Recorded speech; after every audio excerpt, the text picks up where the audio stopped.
ফের করোনার নতুন ভ্যারিয়েন্ট নয় সাব ভ্যারিয়েন্টের নাম JN.1। এই ভ্যারিয়েন্টের সন্ধান মিলেছে কেরলের তিরুবনন্তপুরমে। সব রাজ্যগুলোকে চিঠি দিয়ে সতর্ক করেছে কেন্দ্র। আতঙ্কের কিছু নেই বলছেন চিকিৎসকদের একাংশ। আবারও করোনার নতুন ভ্যারিয়েন্ট নয় সাব ভ্যারিয়েন্টের নাম JN.1। এই ভ্যারিয়েন্টের সন্ধান মিলেছে কেরলের তিরুবনন্তপুরমে।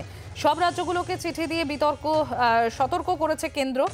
এই নতুন সাব ভ্যারিয়েন্ট নিয়ে সমস্ত রাজ্যকে চিঠি দিয়ে কেন্দ্রের তরফ থেকে ইতিমধ্যেই সতর্ক করা হয়েছে। আতঙ্কের কিছু নেই বলছেন চিকিৎসকদের একাংশ।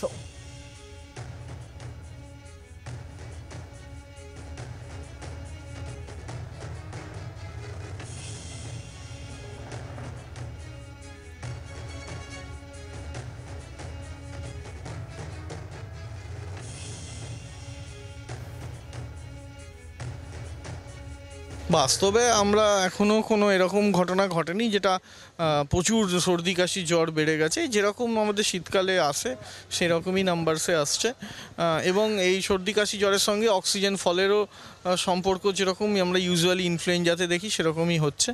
এখনও অবধি আমরা কোনো হঠাৎ করে কিন্তু পাল্টে যাওয়ার মতো কোনো পরিসংখ্যান দেওয়ার মতো জায়গায় নেই। কোনো নতুন ভ্যারিয়েন্ট যদি আসে সেটা তাড়াতাড়ি স্প্রেড করবে, কারণ আমরা তো কোনো রেস্ট্রিকটিভ স্ট্র্যাটেজিতে এখন আর নিই, এখন আমরা ওপেন স্ট্র্যাটেজিতে আছি। সুতরাং আমাদের মধ্যে কেসেস প্রচুর হবে।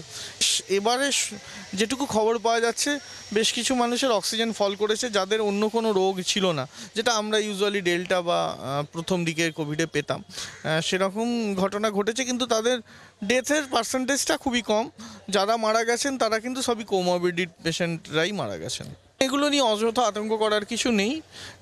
এরকম ওয়েভস আসে, আমাদের ইউজুয়াল ইনফ্লুয়েঞ্জারই ডেথ হয়তো দেখা যাবে তার থেকে বেশি। তো এত ঘাবড়ানোর কিছু নেই। আপনারা শুনলেন কেরলের তিরুবনন্তপুরমে প্রথম এই নয়া সাব ভ্যারিয়েন্টের হদিশ পাওয়া যায়। 8ই ডিসেম্বর প্রথম হদিশ পাওয়া যায় এখানে। বৃদ্ধার বয়স ছিল 79 বছর। পরীক্ষা পজিটিভ হয়েছিলেন বৃদ্ধা। কেরলের তিরুবনন্তপুরমে প্রথম সন্ধান পাওয়া যায় এই নয়া সাব ভ্যারিয়েন্টের। এদিকে এর আগে সিঙ্গাপুর এবং আমেরিকাতেও এই সাব ভ্যারিয়েন্টের হদিশ পাওয়া গিয়েছে।